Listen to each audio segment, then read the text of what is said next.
ઉદાહરણ નંબર 3, બે બિંદુવત વિદ્યુત ભારો વચ્ચેના સ્થિત વિદ્યુત બળ માટેનો કુલમનો નિયમ શું કહે છે આપણને? F બરાબર kq² ના છેદમાં r². બે સ્થિર બિંદુવત દળો વચ્ચે કયો નિયમ લાગે છે ભાઈ? ગુરુત્વાકર્ષણનો. તો એ જે છે F બરાબર લખાય આપણાથી gm² ના છેદમાં r². બંનેનો આધાર વિદ્યુત ભારો અને દળો અથવા વિદ્યુત ભારો અને દળો વચ્ચેના અંતરના વ્યસ્ત પ્રમાણમાં છે, અંતરના વર્ગના વ્યસ્ત પ્રમાણ પર છે. ઓકે, હવે આપણને પૂછવામાં શું આવ્યું છે કે સૌથી પહેલા ઇલેક્ટ્રોન અને પ્રોટોન માટે, બીજું છે બે પ્રોટોન વચ્ચે, આ બંનેના બળના માનના ગુણોત્તર પરથી એમની પ્રબળતાની સરખામણી કરવાની છે. હવે આપણને સવાલમાં આપ્યું છે કે બે વિદ્યુત ભારો વચ્ચે કયું બળ લાગે છે? સ્થિત વિદ્યુત બળ. સ્થિત વિદ્યુત બળ અથવા તો આપણે કુલમનો નિયમ કહી શકીએ. પછી બે દળો વચ્ચે કયું બળ લાગે છે? ગુરુત્વાકર્ષણ બળ. બરાબર છે. ચાલો, તો સૌથી પહેલા વાત કરીએ ઇલેક્ટ્રોન અને પ્રોટોન. હવે અહીંયા કીધું છે કે બંને જે છે અંતરના વર્ગના વ્યસ્ત પ્રમાણે વાળા જે છે, તો r² વાળું આવે નહીં. કેવી રીતે સમજો જરા.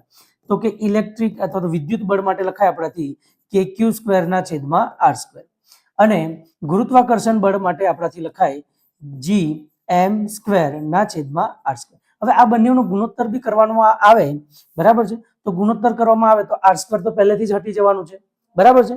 તો હવે આપણે જ્યારે આ દાખલો સોલ્વ કરીશું તો ડાયરેક્ટ kq² અને gm², હવે ઇલેક્ટ્રોન પ્રોટોન અલગ અલગ આપ્યું હશે તો mp આવશે, બરાબર છે. વિદ્યુત ભારમાં તો કોઈ મૂલ્યમાં ફરક પડવાનો નથી. ચલો, તો શરૂઆત કરીએ આપણે. શરૂઆત કરીએ સૌથી પહેલા કોના માટે? ઇલેક્ટ્રોન અને પ્રોટોન માટે. તો ભાગ એ માં પણ પહેલો ઇલેક્ટ્રોન અને પ્રોટોન માટે, બરાબર છે. ચાલો, તો હવે સૌથી પહેલા ઇલેક્ટ્રિક ફોર્સ તો ke² એટલું જ આવશે, અને ગુરુત્વાકર્ષણ કેટલું આવશે ભાઈ? gmemp આવે. અરે બોલો. હવે જે છે બંનેના ગુણોત્તર આપણે લેવાના છે. તો કે નું મૂલ્ય કેટલું થાય? 9 ગુણ્યા 10⁹. એક ઇલેક્ટ્રોનનું મૂલ્ય કેટલું? 1.6 ગુણ્યા 10⁻19 વર્ગ. તો એનો પણ પાછો વર્ગ લઈ લેવાનો. ત્યારબાદ અહીંયા શું છે? જી, કેપિટલ જી નું મૂલ્ય કેટલું થાય? 6.67 ગુણ્યા 10⁻11. માસ ઓફ ઇલેક્ટ્રોન 9.11 ગુણ્યા 10⁻31 કિલોગ્રામ. માસ ઓફ પ્રોટોન 1.67 ગુણ્યા 10⁻27 કિલોગ્રામ. સૌથી પહેલા શું કરવાનું કે 10ની ઘાત વાળા જે છે એ બધા એક સાઈડ પર કરી દેવાના. અહીંયા આપણને દેખાય છે 19 ગુણ્યા 2 એટલે 38, બરાબર છે. તો 9, 38, 11, 31 અને 27. સૌથી પહેલા આપણે એને સોલ્વ કરી દઈએ, બરાબર છે. આ બાજુ જોઈએ 10⁹ અને આ થઈ ગયા તમારા 38, બરાબર છે. આ જે -11 છે ઉપર આવશે તો શું થશે? પ્લસ. આ જે -31 ઉપર આવશે તો શું થશે? +31. અને આ 27 ઉપર આવશે તો કેટલા થઈ જશે? +27, બરાબર છે. અરે બોલો. હવે જે છે 38 માંથી 9 જાય તો કેટલા રહે? 29, બરાબર છે. અચ્છા, આ બધા તો સરવાળો જ થાય છે. તો શું કરીએ? 11 ને 3 14, 14 ને 27 31 છે ને? 11 ને 31, સોરી. તો 11 + 31 + 27, તો 7 ને 2 9, 3 ને 2 5 ને 1 6, 7 ને 2 9 કીધું ને? હા, ઓકે. તો 69 વાળું જે છે. અચ્છા, હવે અહીંયા જે છે તમારું આ કેટલું થઈ જશે? +69 થશે. અચ્છા, આ થઈ ગયા તમારું 0, 6 માંથી 2 જાય તો 4 થઈ જશે. તો આપણાથી અહીંયા શું લખાય? 10ની કેટલી ઘાત? 40 થશે. અચ્છા, ફરીથી શું કર્યું એ જરા જાણી લો. 10⁹ પછી આ 38 એટલે કે -38, -11 ઉપર જશે તો +11, -31 ઉપર જાય તો +31, -27 ઉપર જાય તો +27, બરાબર છે. ઓકે, તો 27, 31 અને 11 આ કેટલા થાય છે? 69, બરાબર છે. 38 માંથી 9 જાય તો 29 અને એ કેટલા થઈ જશે? 40 થઈ ગયા. અચ્છા, તો હવે જે છે આપણે અહીંયા આ બધાનું જે છે શું લખી દઈએ? 10⁻40, બરાબર છે. તો 10ની ઘાત વાળા જે છે એના પર આ રીતે રાઉન્ડ કરી દઈએ એટલે કે એને ગણવાનું નહીં હવે, બરાબર છે. ઓકે, હવે શું કરવાનું? 1.6 નો વર્ગ જે છે યાદ રાખવાનું 2.56 થશે, બરાબર. તો એક કરી જુઓ જરા, 1.6 નો વર્ગ કેટલો થાય છે? 2.56 બરાબર છે. તો હવે 9 ગુણ્યા 2.56 થઈ ગયો. અચ્છા, છેદમાં કેટલા છે તો કે 6.67, પછી 9.11 અને પછી કેટલા છે 1.67. આનું સાદુરૂપ આપો તો જરા. 9 ગુણ્યા 2.56 કરો 23.04. સરસ. પછી 6.67 ગુણ્યા 9.11 ગુણ્યા 1.67 97.22. બસ ઓકે. હવે 23.04 ભાગ્યા 97.22 કરો 0.2270 બરાબર છે. તો હવે શું કરીએ, દશાંશને જે છે જમણી બાજુ ખસાવીએ તો મૂલ્ય આવે છે 2.27 ગુણ્યા 10⁻39 બરાબર છે. હવે આ ગુણોત્તર છે એટલે આપણાથી ડાયરેક્ટ શું લખાય, FE ના છેદમાં FG, આટલું જ લખાય. સમજી ગયા? ઓકે. હવે જે છે બીજા ભાગ માટે, કોના માટે વાત કરે છે, 2 પ્રોટોન માટે. તો હવે અહીંયા આપણાથી 2 પ્રોટોન માટે, તો ભાગ 2 માં આપણને આપ્યું છે પ્રોટોન અને પ્રોટોન. તો સૌથી પહેલા વિદ્યુત બળ Fe, તો એ કેટલું આવશે ke². હવે ગુરુત્વાકર્ષણ બળ વાળું Fg, તો અહીંયા શું લખાય g mp² થશે, કારણ કે બંને પ્રોટોન જ છે તો કોઈ વાંધો નથી. કે નું મૂલ્ય કેટલું છે 9 ગુણ્યા 10⁹. ઇલેક્ટ્રોન તો 1.6 ગુણ્યા 10⁻19 અને એનો પણ પાછો વર્ગ છેદમાં 6.67 ગુણ્યા 10⁻11 માસ ઓફ પ્રોટોન કેટલો આવશે 1.67 ગુણ્યા 10⁻27 અને એનો પણ વર્ગ. થઈ ગયું? અરે બોલો. હવે જુઓ જરા, 9 ગુણ્યા 1.6 નો વર્ગ એટલે કેટલા 2.56. એને સાઈડ પર કરી દઈએ. 6.67 અને અહીંયા જે છે 1.67 નો વર્ગ ફરીથી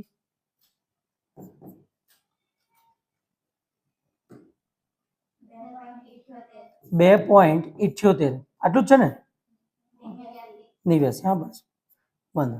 તો હવે જે છે આ બાજુ 10 ની ઘાત વાળું લખી દઈએ, 10⁹ અને 10⁻38 બરાબર. આ બાજુ 10⁻11 અને 27 દુ 54, તો 27 નું શું થઈ જશે 54 બરાબર છે, 10⁻54 બરાબર છે. ચાલો હવે આપણે કોને સોલ્વ કરીશું, સૌથી પહેલા 10 ની ઘાત વાળા.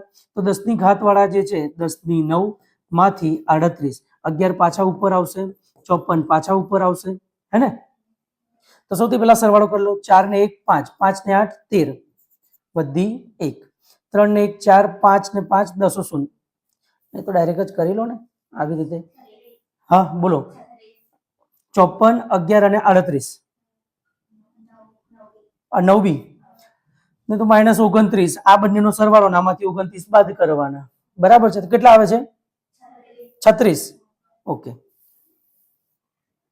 તો 10⁻36 બરાબર છે. ચાલો કરીએ. અહીંયા 9 ગુણ્યા 2 એટલે કેટલા થઈ ગયા 18.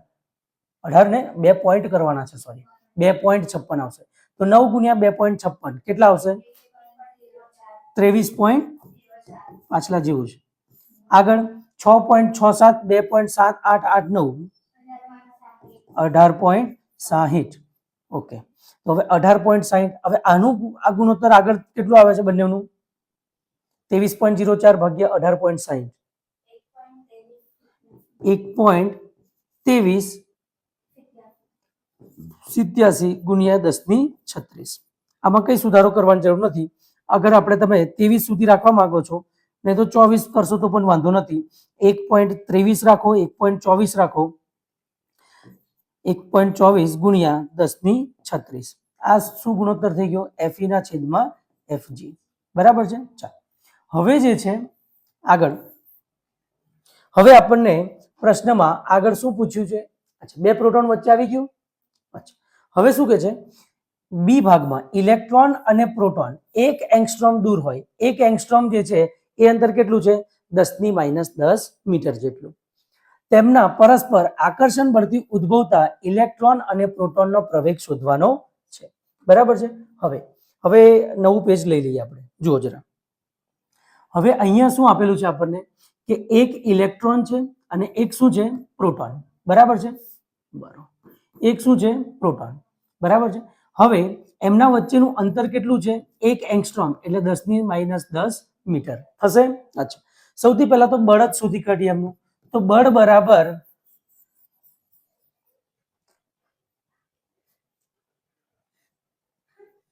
હવે બળ પોતાનો કમાલ બતાવશે.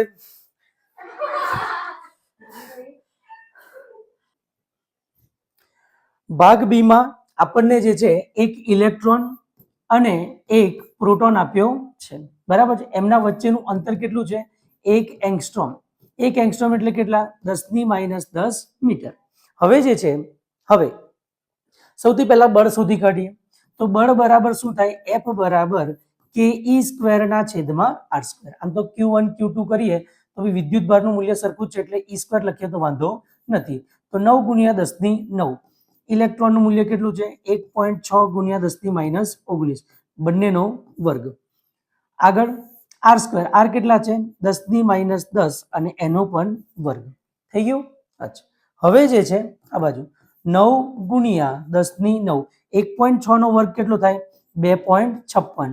19 નો વર્ગ મતલબ 2 ગુણાકાર કરીએ તો એ કેટલા થઈ જશે? 38. અને આ થઈ જશે 10⁻20. બરાબર. ચાલો, હવે જે છે 9 × 2.56 કરો, 23.04. ઓકે, 38 માંથી 9 એટલે કેટલા? 29. અને આ 20 ઉપર આવશે તો 9 આવશે. અચ્છા, તો 10⁻9. તો 10⁻9 આવી ગયો. હજી આને થોડુંક આગળ ખસાડી દઈએ તો આ કેટલો થઈ ગયો? 2.3 × 10⁻8. અને બળ છે એટલે અહીંયા શું લખી દઈએ આપણે? F બરાબર ke² r². તો આટલું બળ લાગતું હશે, આટલું ન્યૂટન બળ લાગતું હશે ને. અચ્છા, તો આ થઈ ગયું બળનું મૂલ્ય. હવે આપણે ગતિના બીજા નિયમ મુજબ, ગતિના બીજા નિયમ મુજબ પ્રવેગ માટેની વાત કરીએ તો F બરાબર શું થઈ જાય? ma. બરાબર છે. અચ્છા, તો હવે જે છે ઇલેક્ટ્રોન માટે વાત કરીએ તો F બરાબર me અને ae. બરાબર છે. પ્રવેગ શોધવાનો છે આપણે, તો પ્રવેગ માટે શું લખાય? ae બરાબર f ના છેદમાં me થાય. અચ્છા, તો f કેટલો છે? તો કે 2.3 × 10⁻8. માસ ઓફ ઇલેક્ટ્રોન એ કેટલું છે? 9.11 × 10⁻31. બરાબર છે.